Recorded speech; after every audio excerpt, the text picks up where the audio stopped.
Entonces el dolor, ¿cómo viaja el dolor? Termina con eso. La temperatura. ¿Ya?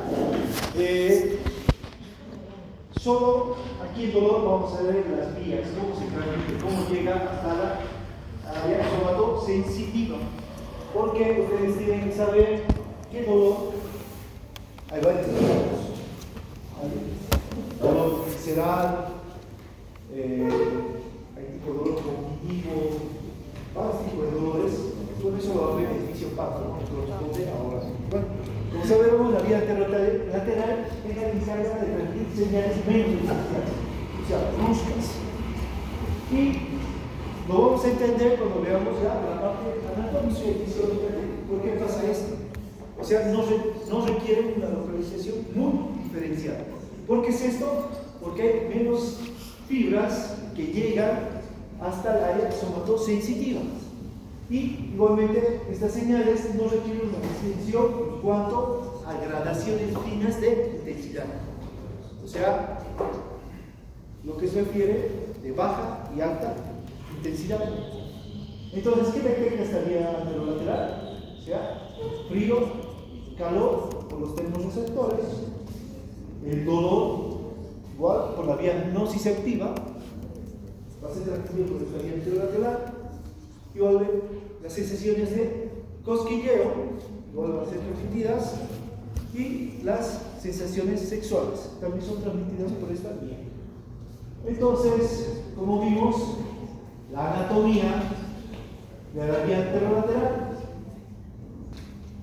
se produce la estimulación de los receptores periféricos. Entonces, estos receptores van a estar conectados a fibras rápidas y a fibras lentas. ¿Ya? Adrián,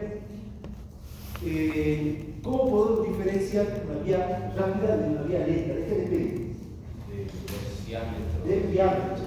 Entonces, como dijimos, aquí tenemos las fibras A delta. Estas fibras A delta van a ser las responsables de transmitir el dolor rápido. Y también tenemos las fibras C. ¿Qué característica tiene la fibra C?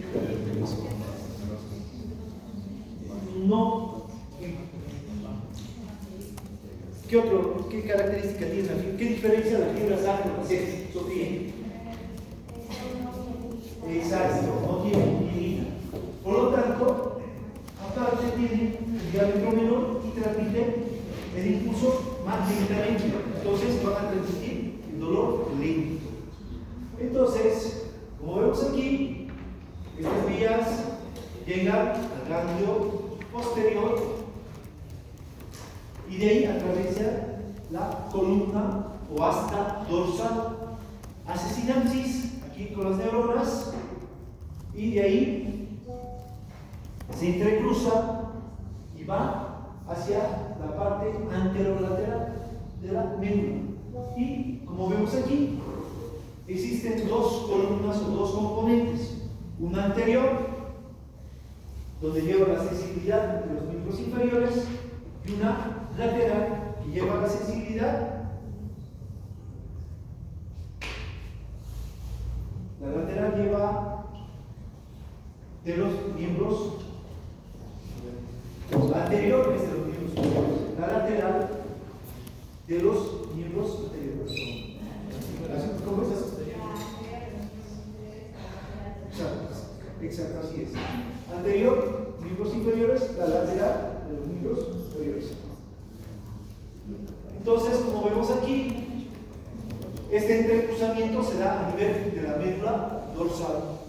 Luego asciende, llega hasta las zonas corticales inferiores, volverá hacia el tubo mesencéfalo. Posteriormente va a llegar al tálamo, a la porción ventrobasal, y de ahí a la corteza somatosensitiva. Entonces, este es un resumen de la anatomía de la vía anterolateral.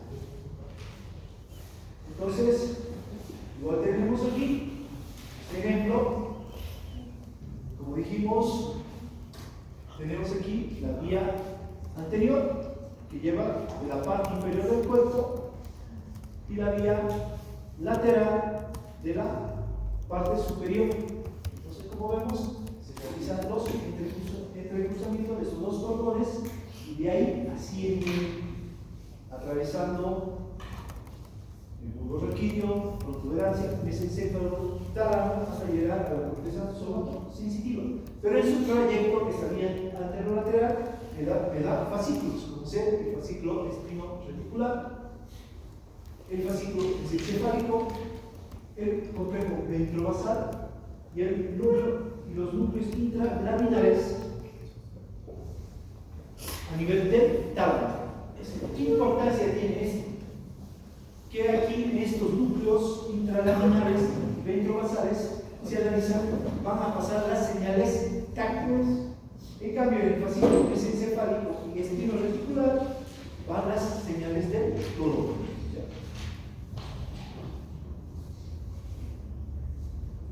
Entonces, ¿qué características tiene esta guía anterolateral? La velocidad de conducción es de 8 a 40 metros por segundo. Como vemos, es mucho más lenta que la menisco dorsal. Aparte,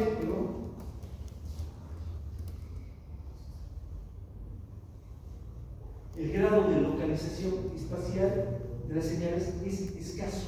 O sea, por ejemplo, esta persona tiene dolor de estómago, pero el dolor no es bien localizado. ¿Ya?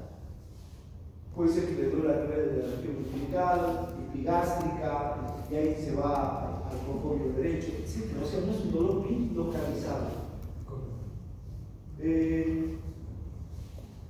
Álvaro, ¿por qué crees que es cierto que no es bien localizado este dolor? ¿Ah? ¿Por qué no es bien localizado? No tiene un grado como el anterior, la de menisco dorsal. ¿Por qué no es igual? ¿Cuál sería la explicación?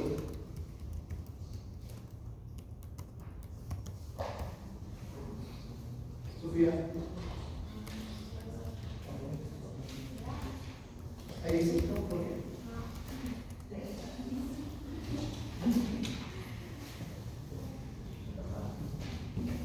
Es porque llega menor cantidad de fibras nerviosas a nivel del área somatosensitiva.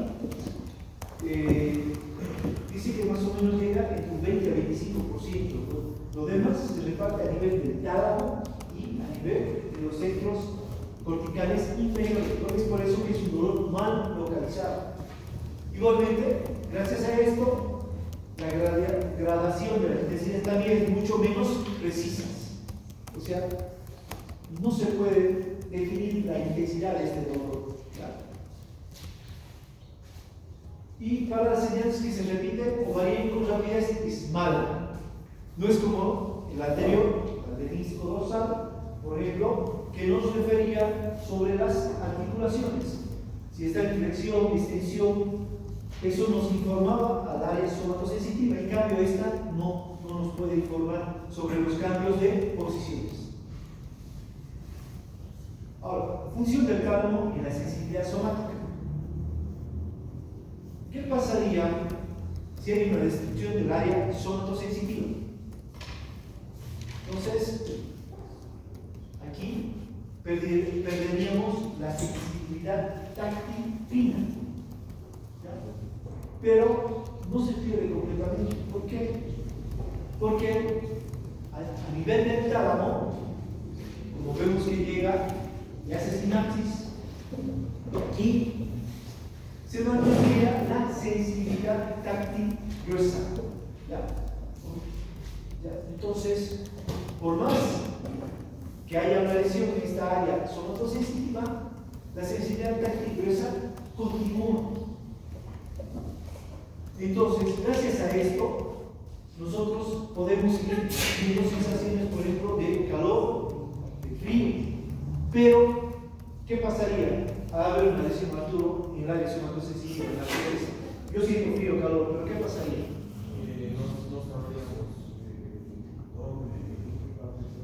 O sea, no podríamos localizar exactamente, no se podría localizar.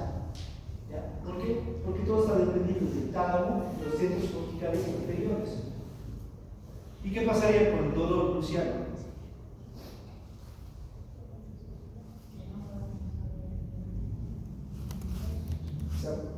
O sea, por ejemplo, te pinchas el dedo y no podrías localizar en qué dedo te has pinchado. Sentirías dolor en toda la mano, pero exactamente localizar el dolor no lo podrías hacer. ¿Ya? Entonces, todo esto, la localización del dolor y la gradación del dolor se hace en el área somatosensitiva de la corteza.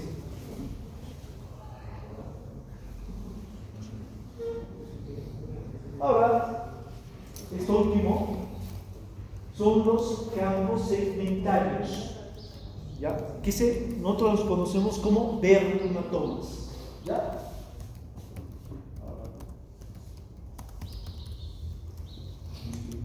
Vamos.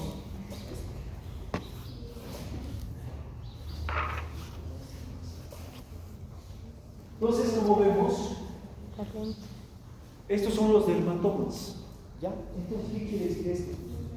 Como vemos aquí, desde C1 hasta S5 están los ganglios postsinápticos, ¿ya? Entonces, estos presinápticos, los cuales llevan la información sensitiva desde los receptores superficiales y de ahí lo conectan al asta posterior, ¿ya? Entonces, si hay una lesión, por ejemplo, pongamos aquí T6, perderíamos toda esta área sensitiva, no habría dolor y todo, o sea, más o menos a nivel del cartílago sifoides, toda esta área perderíamos la sensibilidad. Lo mismo aquí, ¿ya? Todo esto habría perdido la sensibilidad la persona, ¿ya? Pero, digamos, esto no es tan así. Si hay una lesión a nivel de la médula, ¿ya? A nivel de T6, perderíamos la sensibilidad del cartílago sifoides para abajo, se cortaría todo. Es por eso que las lesiones a nivel de la columna vertebral hay una pérdida de sensibilidad. Es por los dermatomas. Y corrijo esto, están todos los ganglios preganglionares como postganglionares. Entonces, igualmente cuando nosotros hacemos anestesia, por ejemplo la cesárea, creo que vieron todos, entonces el anestésico se coloca más o menos aquí, a ver dónde está, a nivel de letra 04, y según la cantidad de anestésico que yo coloque a nivel del esofagofranquillo, va a subir. Y por ejemplo, cada cesárea tiene que subir hasta T6. Entonces va a perder la sensibilidad desde el cartílago sifoides para abajo. Y la persona no va a sentir dolor. ¿Ya? Esta es la explicación por qué hay falta de sensibilidad y se puede operar a las personas. ¿Ya? Entonces, esto es importante conocer sobre los dermatomas. Ahora vamos a ver un resumen sobre lo que es dolor. ¿Ya? Entonces, como vemos aquí, el dolor es una experiencia sensorial y emocional desagradable asociada a una lesión real o potencial o descritas en términos de dicha lesión. Entonces, como vemos, la persona que está sufriendo dolor dice que es una sensación subjetiva. Alfredo, aquí se refiere a sensación subjetiva. ¿Por qué dice que el dolor es subjetivo? ¿Qué quiere decir con eso? La persona que tiene distinto grado de dolor, lo que para alguien puede ser demasiado fuerte, para alguien puede ser un dolor normal. Cada persona se sentirá de manera diferente. ¿Sí? ¿Está bien? ¿Alguien más? El paciente lo puede interpretar como que fue la lesión. Sí, más o menos. ¿Algo más, Alfredo? ¿Me puede decir por qué el dolor es subjetivo? ¿Perdón? Distinta sensibilidad de la respuesta de cada persona. O sea, cada persona valora el dolor de manera diferente. Es que yo como médico cuando valoro el dolor, le pregunto el dolor, es un síntoma, yo no lo veo. Entonces la persona me refiere el dolor. Por ejemplo, las mujeres tienen un grado de dolor más alto. Por eso ellas sienten menos dolor. En cambio los hombres, la misma lesión ya están llorando. Eso es porque el umbral del dolor de los hombres es más bajo, pero no en todo. Hay hombres que sí tienen un umbral alto de dolor, pero generalmente tienen un umbral de dolor menor, por eso es pequeño. Yo le tengo que preguntar a la persona cómo le duele, ¿ya? Y él ya me va a decir si es leve, moderado, intenso. ¿Ya? Entonces, sobre todo, tiene un componente sensorial y emocional. ¿Cuáles son los receptores del dolor? Los receptores del dolor son las terminaciones nerviosas libres. ¿Ya? Entonces, estas terminaciones nerviosas libres se encuentran a nivel de la dermis, vamos aquí, y por lo tanto lo podemos encontrar en la piel, a nivel de las articulaciones, los encontramos en las paredes de los vasos sanguíneos y a nivel del periósteo. Aquí es donde principalmente se encuentran estas terminaciones nerviosas libres. También dice que se encuentran en los del cerebro y en la tienda del cerebro, pero principalmente se encuentran aquí.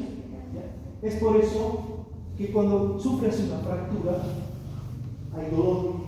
¿Por qué? Porque hay una lesión a nivel del periósteo. Lo mismo en las articulaciones.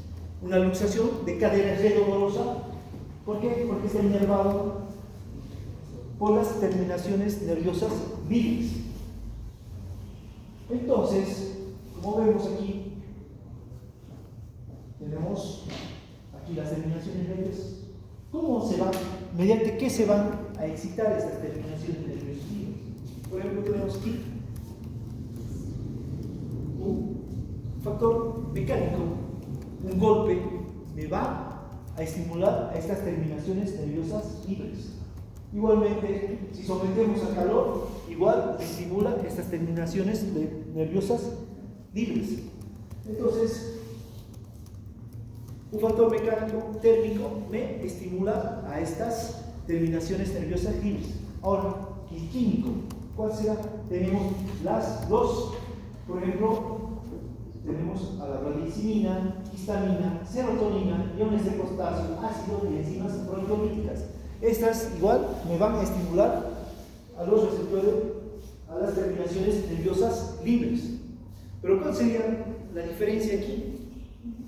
Que estas dos me transmiten el dolor rápido, tanto el factor mecánico como el térmico.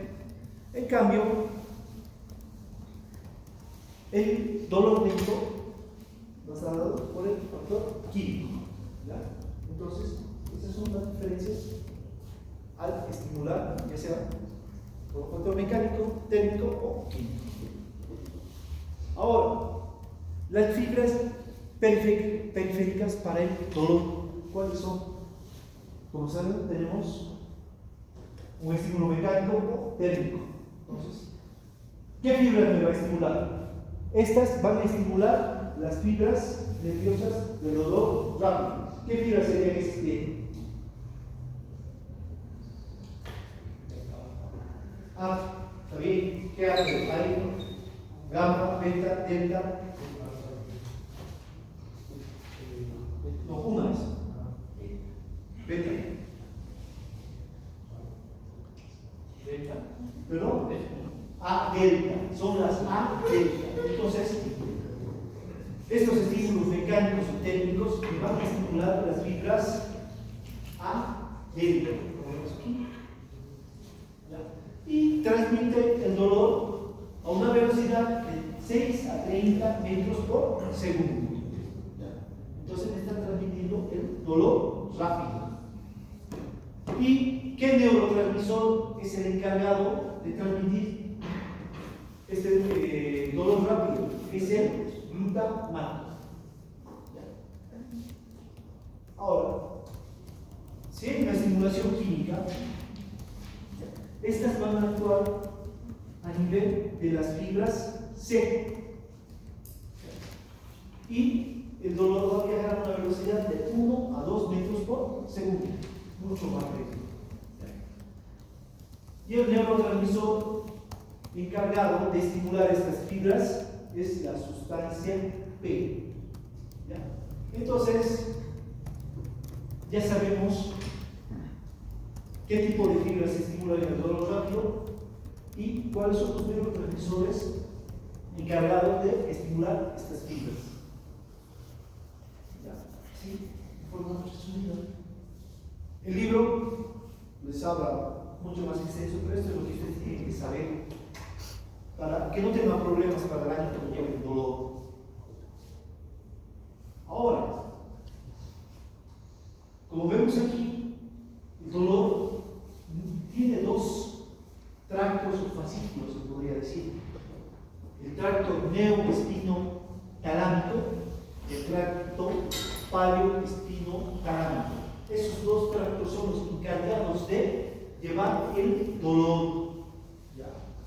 Entonces, vamos primero por el espino, neuroespino-talámico. Entonces, como ya sabemos, se van a estimular los receptores de superficie.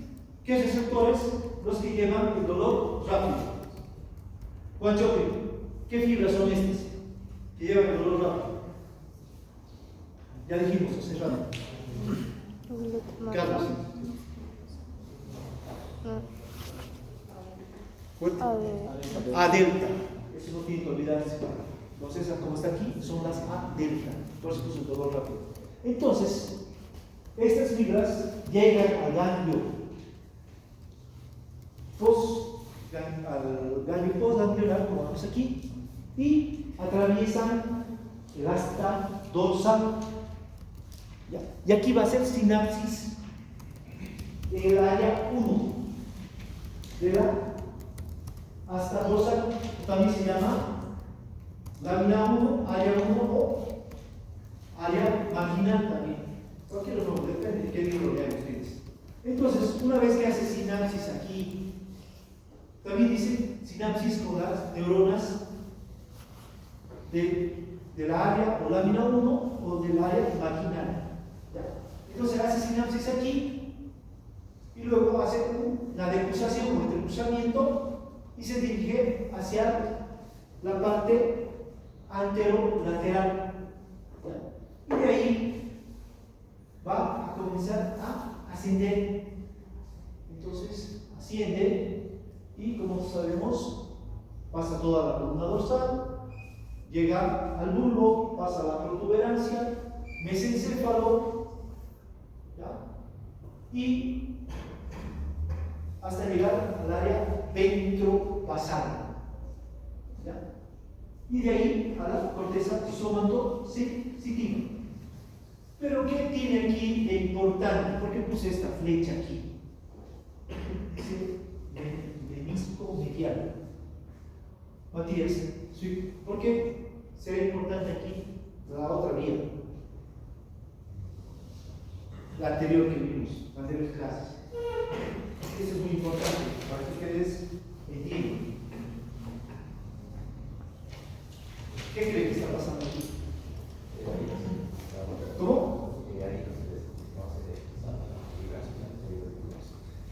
No. ¿Dónde se lleva la decruzación del menisco medial? Luciano, ¿te acuerdas? No se lleva la decruzación, el decruzamiento, la diferencia entre el lateral.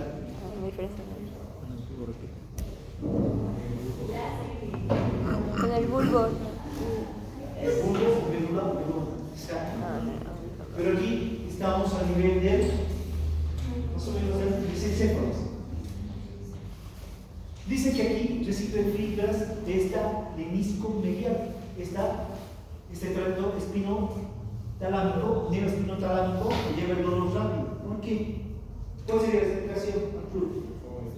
O sea, aquí a nivel del mesencéfalo hay una conexión, una sinapsis con la menisco medial.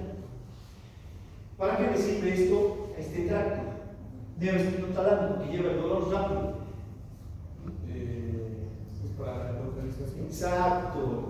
Gracias a esto, nosotros podemos localizar el dolor rápido. ¿Ya? Entonces, gracias a esa conexión que existe con la menisco medial, podemos localizar el dolor rápido.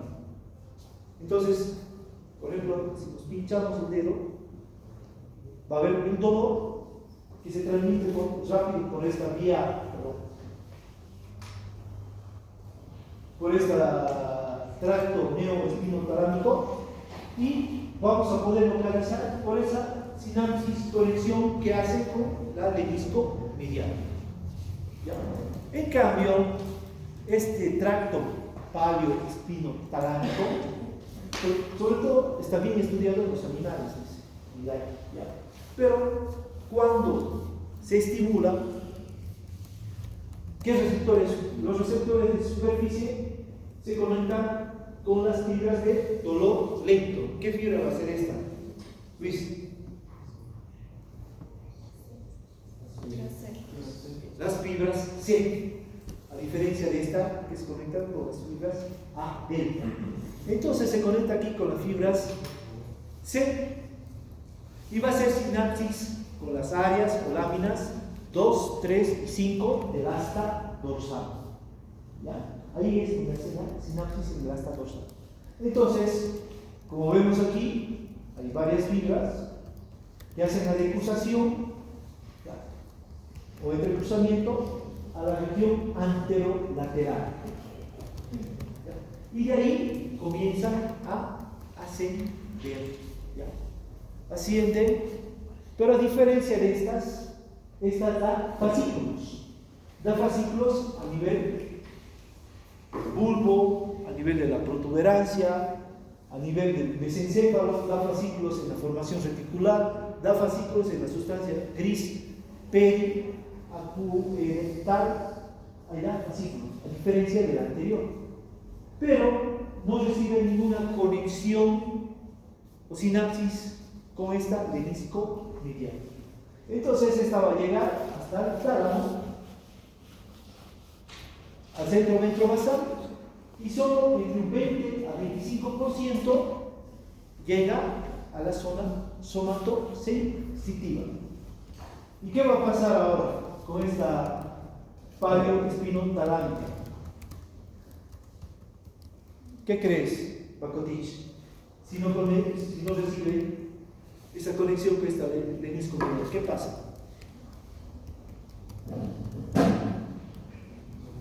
Y solo llega entre 20 a 25% a la corteza somatosensitiva.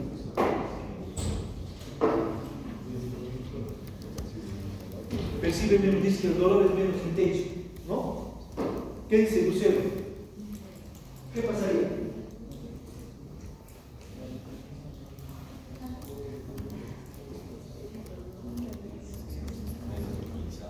El dolor es menos localizado, es un dolor, por ejemplo, el abdomen.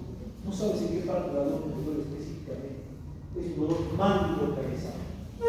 ¿Por qué? Porque no hay esta conexión con la menisco medial y solo llega entre un 20 y 25 a la área somatosensitiva. Por eso es un dolor mal localizado. El dolor lento es un dolor mal localizado. Entonces, ya sabemos cómo llega el dolor hasta la área somatosensitiva. ¿Hay alguna duda sobre esto? Es lo más fácil, ¿cómo les puedo explicar? El híbrido lo pueden leer y, bueno, les da la anatomía de la menisco medial, cómo va avanzando, cómo llega, pero es lo que ustedes tienen que saber aquí, la diferencia y entender, ¿ya? Para saber diferenciar el dolor rápido del dolor lento. Ahora, función de la formación reticular tálamo, corteza cerebral con el dolor. Entonces, el sistema reticular del tronco encefálico, del tálamo, los centros inferiores del encéfalo.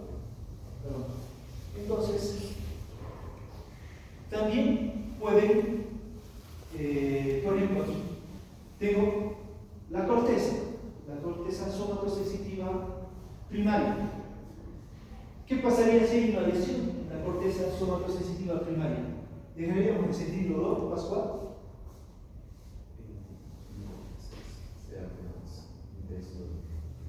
Es menos intenso. ¿Vos qué dices? ¿Perdón? Ya no hay dolor. ¿Qué dice Luz? Ángel. Si anulo la área somatosensitiva, ¿ya no siento dolor? No, ya no hay dolor. Valentina. Bueno, yo creo que se aclararía. No hay dolor. ¿Qué dice Sweet? Sí, ¿por qué? ¿Perdón?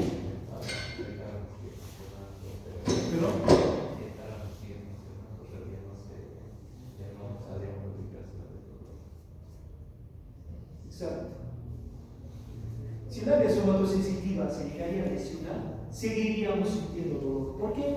Porque a nivel del tálamo y de los centros corticales inferiores, como ser el bulbo, la protuberancia y el mesencéfalo, existen fascículos para el dolor. Por lo tanto, sí seguiríamos sintiendo el dolor, solo que sería mal localizado. Entonces, esa es la función de los centros encefálicos inferiores y del tálamo. ¿Ya? O sea, el dolor existe, pero mal localizado. Entonces sería debería de existir. Sí. Pero eso es, la menisco medial no te lleva el dolor, solo hace conexión con la neoespinotalámica. No te lleva el dolor.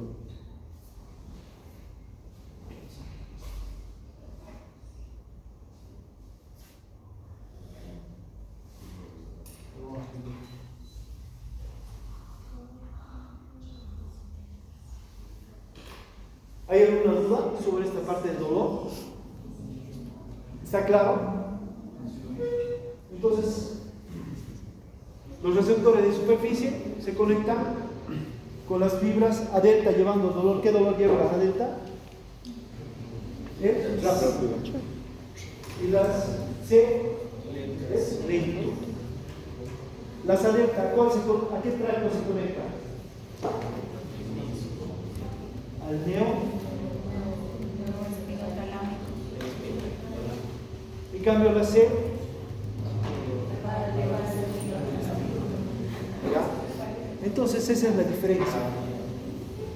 Y que las fibras de la neoespinotalámica se conectan a nivel del mesencéfalo con la menisco medial. Por eso se puede localizar el dolor.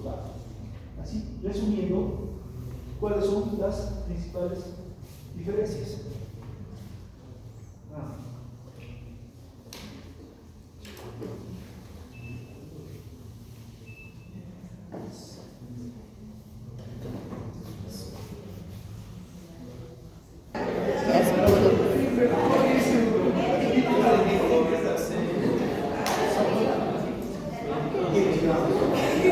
Bueno, continuamos. Entonces, como dijimos,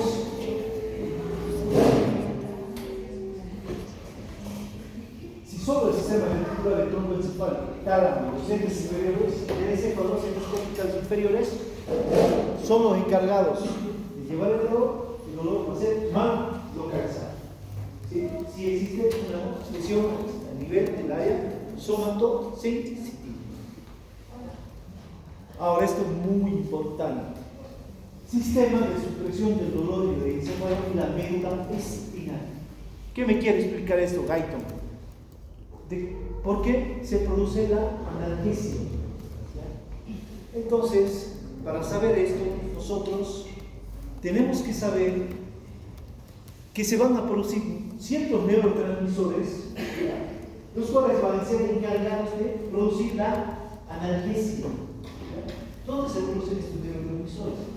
Se producen aquí, en la sustancia gris periacueductal, en el núcleo de Jafet Magnum. Sí, sí. Y a nivel del complejo inhibidor.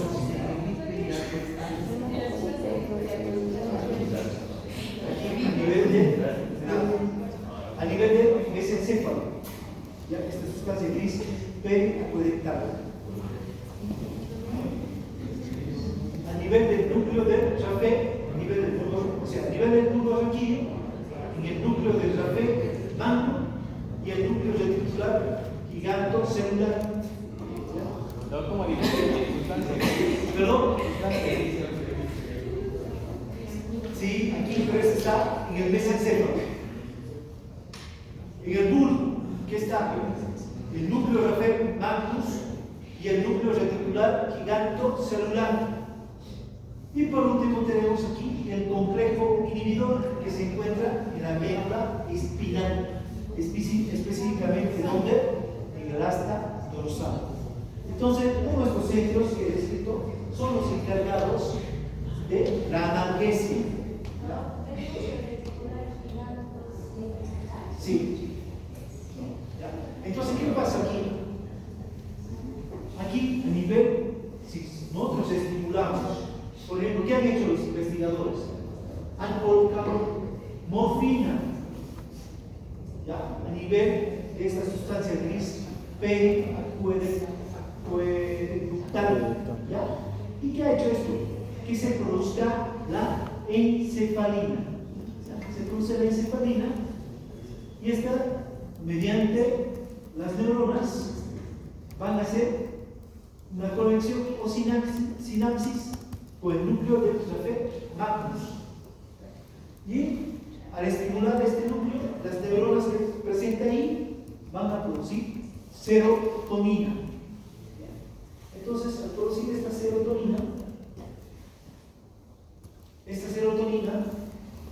va a viajar por las neuronas, como vemos aquí, y va a hacer conexión con el núcleo inhibidor, ¿ya? Que se encuentra en el asta posterior. Y este núcleo inhibidor va a producir nuevamente encefalina. Y esta encefalina va a ir y va a inhibir a las fibras que llevan el dolor rápido y el dolor lento. ¿Cuáles serían estas fibras? Sí. Entonces, no deja que se produzca la sinapsis a nivel de este asta posterior. Y esta es la manera de cómo se produce la analgesia. Entonces, esto continúa en estudio, no terminado. ¿Ya? Por ejemplo, en anestesia vemos mucho esto porque nosotros utilizamos opioides. Se creía que estos eran receptores opioides, ¿ya? Nada más. Y se ha descubierto una serie de receptores, ¿ya? Y que solo dependía de la morfina. Pero se han sintetizado nuevos medicamentos sintéticos, fentanilal, que también producen analgesia mayor que la morfina, pero todavía sigue en estudio. Entonces, ¿qué tienen que saber ustedes? Que la analgesia se da en estos centros, en el mesencéfalo, en el bulbo raquídeo y en la médula espinal, que en la sustancia gris periacueductal se produce la encefalina. Esta encefalina va a estimular al núcleo del Jafet Magnus que se produzca serotonina. Y esta serotonina va a estimular al complejo inhibidor del asta dorsal de la médula espinal para que se produzca nuevamente encefalina. Y esta encefalina va a ir a las fibras C y a las fibras A delta para así, de esta manera, producir analgesia. Es por eso que cuando te haces una lesión, llega un momento que comienza a calmar el dolor. Esta es la explicación de cómo se produce. ¿Ya? Y esa enfermedad particular de la sensibilidad al dolor afectaría que se los ejercicios y que podrían afectar. No. Esas personas que no sienten dolor, donde estarían afectados serían los componentes o cordones de la vía antero-lateral. ¿Ya? Entonces, esos cordones que transmiten el dolor están afectados, ¿ya? Congénitamente. ¿Ya? Es por eso que cuando hacen tratamiento del dolor, hacen la cordotomía, ¿no? Hacen una incisión quirúrgica a nivel de estos cordones. Y bueno, eso sobre todo hace el cáncer. Pero hay personas que continúan el dolor. ¿Dónde haríamos un tratamiento definitivo para que ya no haya dolor? ¿Dónde? No, pues ya estarían haciendo eso con los cordones anterolaterales. ¿Dónde haríamos un tratamiento definitivo del dolor? En el tálamo. En el tálamo. Entonces tendría que hacer una cirugía a nivel del centro basal, porque todo se conecta tanto con la parte sensitivo, el somato sensitivo. Entonces, ahí sí haríamos un tratamiento definitivo, pero no es tan así. No ha habido, según los estudios, todavía esto sigue en investigación y no tiene buenos resultados. Eso tendría que preguntar a un neurocirujano. Ellos hacen ese tratamiento. Y aquí en Bolivia, como no hacemos ningún tipo de investigación, difícil. Todo eso lo sacamos de los países del primer mundo que hacen investigación. Cordotomía. Eso se puede ser el dolor de la zona localizada. ¿Perdón? O sea, se puede quitar el dolor de una zona específica. Si quieres que no se sientan pero tendría que decir, vos localizas el dolor con la construcción de somato sensitivo. Pero puedes hacer un tratamiento de infiltración de las terminaciones nerviosas libres de la articulación y bueno, ya no sentimos dolor. La lesión sí. Es temporal. Cada 6 meses, cada no sé cuánto hace. Sí, los traumatólogos y los neurocirujanos hacen eso. Pero eso es su especialidad. Ahora, inhibición de la transmisión del dolor mediante la presencia de señales sensitivas táctiles simultáneas. Como vimos, ya vimos esta imagen antes, ¿ya? Entonces sabemos que de la piel se va a transmitir el dolor débil y ahí se va amplificando hasta llegar a la corteza somatosensitiva. Entonces, por ejemplo, si me pica un mosquito, ¿ya? Eso me va a causar dolor, ¿ya? Entonces me va a producir una estimulación, la cual se va amplificando hasta que llega a la corteza somatosensitiva.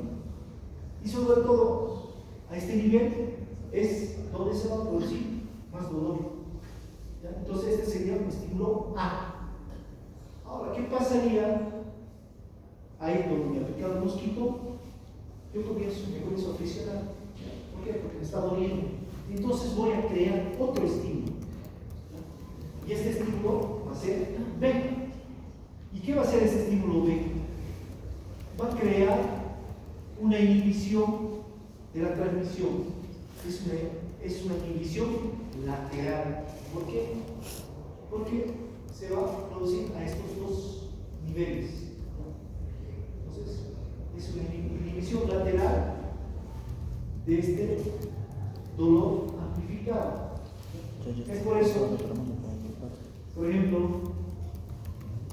cuando te colocan una inyección intramuscular y te duele, ¿qué hace el enfermero? Te comienza a sobar y friccionar. ¿Para qué? Para producir este movimiento B, el cual me va a producir una inhibición lateral, ¿ya? Por lo cual el dolor va disminuyendo, se va inhibiendo. Lo mismo es en la ¿cómo es cuando te hacen pinchas? Eso, esa es la explicación. Crear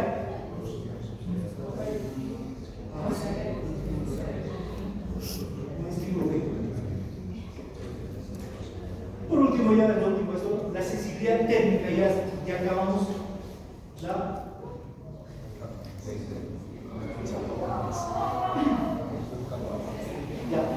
la sensibilidad térmica. ¿Cómo? ¿Quiénes son los que transmiten? Existen dos tipos de receptores: receptores para el frío y para el calor. ¿Ya?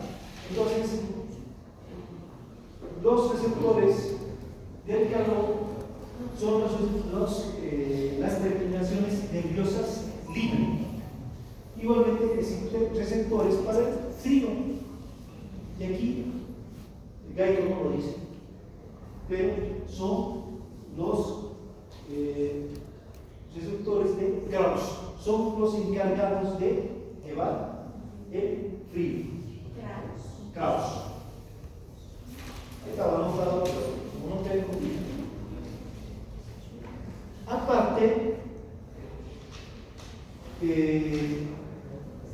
están también involucrados los receptores de dolor. ¿Ya? Entonces, ¿por qué están involucrados los receptores del dolor?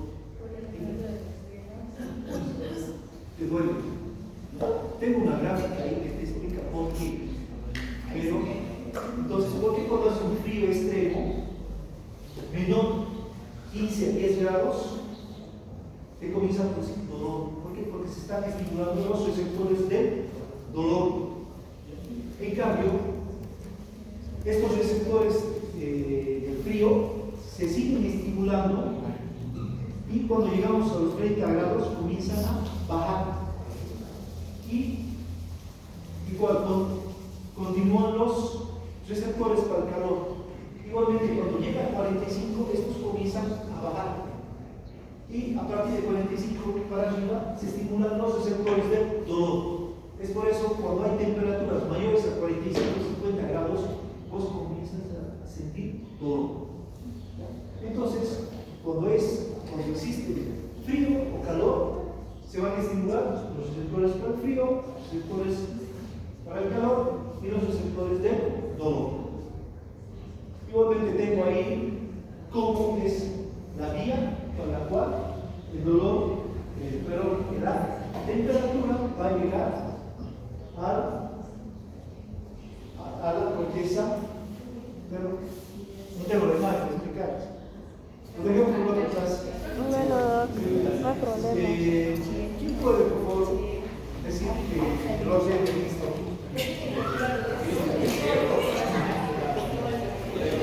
¿Alguien, por favor, se puede encargar para la próxima clase? No.